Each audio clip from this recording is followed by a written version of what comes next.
Welcome to your Inspirational Astrology Horoscope for Monday, November 14th, 2016. I'm Astrologer David Palmer, the Leo King, here to illuminate the collective consciousness. My movie, ageofdeceptionmovie.com, is on sale right now. You can check that out at ageofdeceptionmovie.com.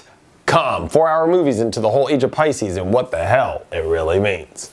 But before we take a look at all the planets, let's take a look at the Leo King's planet energy meter to understand where all the energy is for your Monday. And I'm sending you lots of great energy. I am sending you lots of love and light, and I'm hoping that you have an awesome, amazing, and spectacular, wonderful Monday. And I'm putting that energy meter at that extreme position. Whoop, whoop, whoop, whoop, whoop, whoop.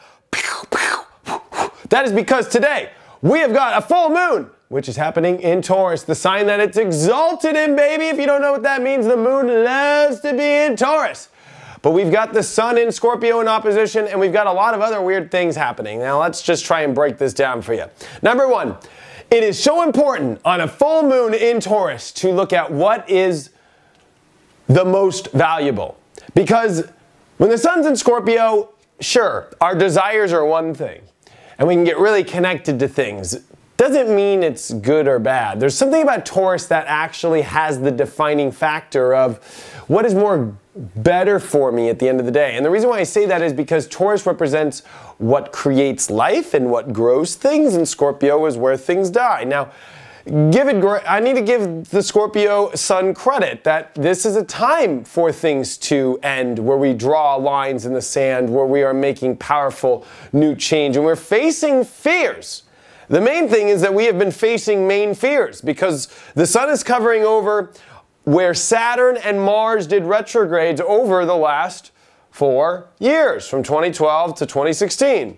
And when you get the sun passing over this, it's almost like a band-aid being pulled off, and finally we're healing all this stuff. And it's a lot with the fears of the last 4 years. And this full moon in Taurus is to say, what's valuable in our life, what is better, what feels better, and what can we really take from facing our fears that we can learn from what's worth even worrying about. It's time for us to reassess the things that we are committed to. It's time for us to reassess and create this kind of new world now. As Saturn now has reached halfway through Sagittarius, ready to get out of its shadow period. Pluto's reached halfway through Capricorn, ready to move forward here into the new parts of Capricorn. We're at a time in our life where the structure and the beliefs and the new adventure of our life is really starting to kick into high gear. Mars is now in Aquarius, making a sextile to Mercury in Sagittarius, making it a very sociable time, a very exciting time for the future, very broad perspective.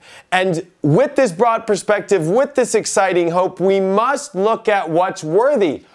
One thing about a moon in Taurus is it knows I'm not going to put my time or energy into this because it's not going to give me something back, especially a full moon in Taurus with the sun in Scorpio. This is a time where it's like, are you wasting your energy on shit that's just not even worth it, not going to be worth your time? You've got to now realize, like, this is better for you, this is great for you, this is going to manifest things, because the Taurus and Scorpio, sun and moon, are about manifestation. Manifest what's important. Don't waste this energy away. Seriously. It's kind of like when you have sex and you're a man, you give away all your cum. It's like, you know, at the end of the day, you're useless. Like, I really went there. It is Scorpio. I can get away with this shit. But what's so interesting is, are you doing that in places of your life where you're not getting anything really in return? This is a time to really move into the future. This is a time to look forward, not backwards.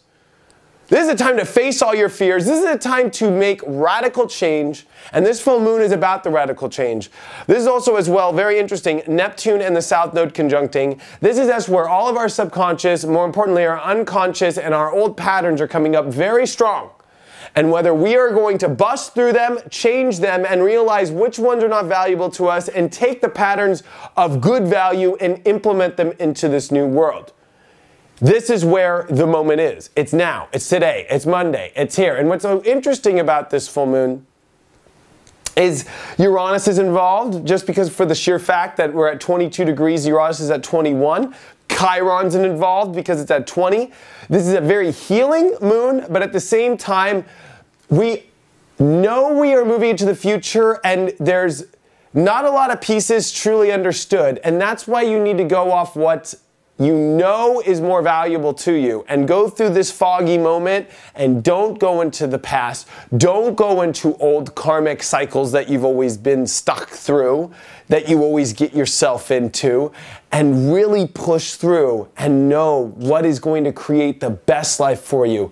Because right now, more of the most amazing doors are open for anything to manifest, and the flexibility that the universe has to make it. Just make sure that you know the value, it's important, and more importantly, that it's going to make the changes of overcoming fears and giving you the life you've always wanted. Card of the day is the Five of Swords reversed. We got lucky with this one. But you know what's interesting is this card isn't too bad. Sometimes I realize the Five of Swords is all about, I've always believed, as a man who's trying too hard for things, or a woman, however you want to look at it. With it reversed, we don't need to try so hard for something in our life. We just need to position ourselves into what's valuable, and we'll get the most out of it. It's almost like somebody, again, who's like, you know, trying too hard to make money and making nothing. It's somebody who's slaving their butt off, doing something that they don't even like, trying to make money, when at the end of the day, they could have done what they loved, worked less hours, less energy, and made 3 times as more. And you know what? This full moon is highlighting that. Don't waste any of your energy on anything that's not going to give you a payback, that's not even worth any of the time, because you will feel like you're left out a little bit. And it's not left out by anyone else. It's just left out that you didn't manifest much with all that energy you put into. Thanks so much for all your support. I truly appreciate it, and I will see you. And thanks for subscribing to the Leo King app. I'll see you tomorrow.